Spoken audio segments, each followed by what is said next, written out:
नमस्कार AR media live को स्वागत करछु रमेश। बैतरणी प्रेस क्लब तुरुमुंगार वार्षिक उत्सव तुरुमुंगा कार्यालय ठारे अनुष्ठित हो जाइछि।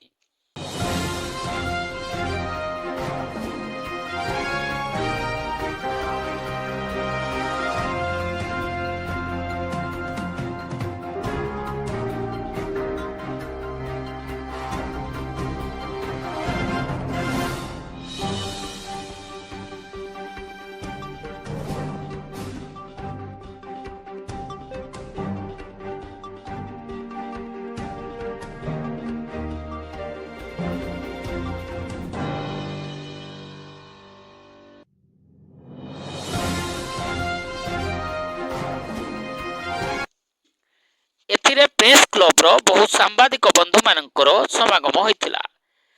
प्रेस क्लब रे आभिमुख्य गरीब दलित निष्पेषित लोकंकु साहाय्य करिबा, क्रीड़ाविद भली समाज रे सम्मानित लोकंकु समाजर मुख्य स्रोत को आनिबा लक्ष्य नहीं काम करी आसुची। सभा आरंभ रे अतिथि आसन ग्रहण, दीप प्रज्वलन भली प्रारंभिक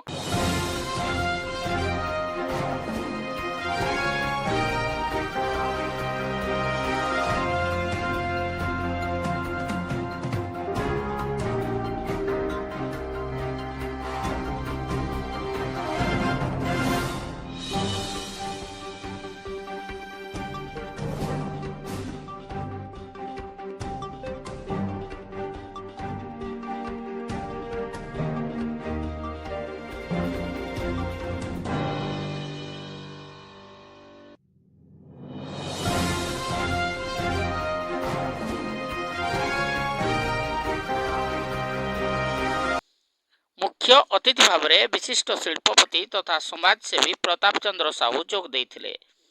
मुख्य वक्ता भाव जोग देइथिले शिक्षाविद तथा अवसर प्राप्त प्रधान शिक्षक श्रीयुक्त गोपीनाथ साहू। सम्मानित अतिथि अनिल कुमार चावड़ा, निर्देशक श्री विद्यावाटिका तुरुमुंगा।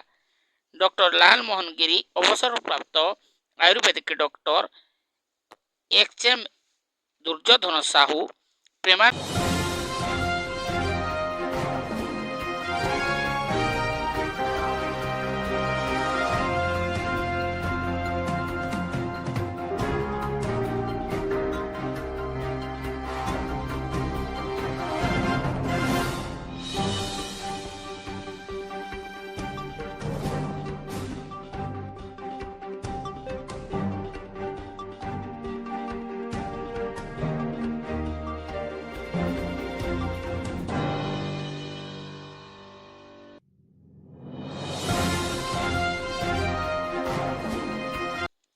वार्षिक विवरणी पाठ करथिले प्रेस क्लब सभापति श्री शांतनु कुमार बेहरा।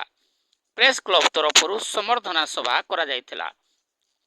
उत्तम कुमार महांत बाउंसुली बापा माँ झेउंड पिला को समर्थित करा जायथिला। लक्ष्मीधर मुंडा, जमुना पसी, कमलाकांत महांत चेमेणा दिव्यांग पिला को समर्धना करा जायथिला।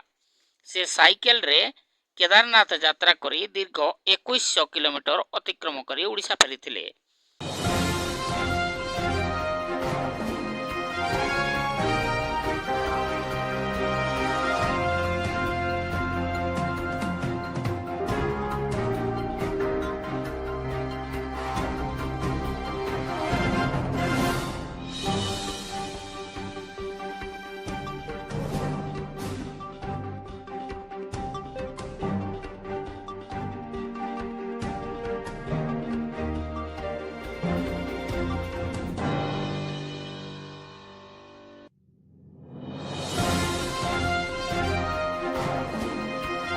खबर कागजर वितरक खिरेटांगिरी भरत चंद्र नायक, सुरजित कर राजनगर अवसर प्राप्त सेना अधिकारी तथा समाज सेवारे उल्लेखनीय अवदान रही व्यक्ति को समर्थित करा जायथिला।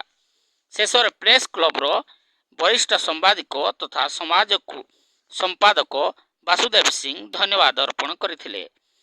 केन्दुझर सदर रमेश चंद्र नायक रिपोर्ट, एआर मीडिया लाइव।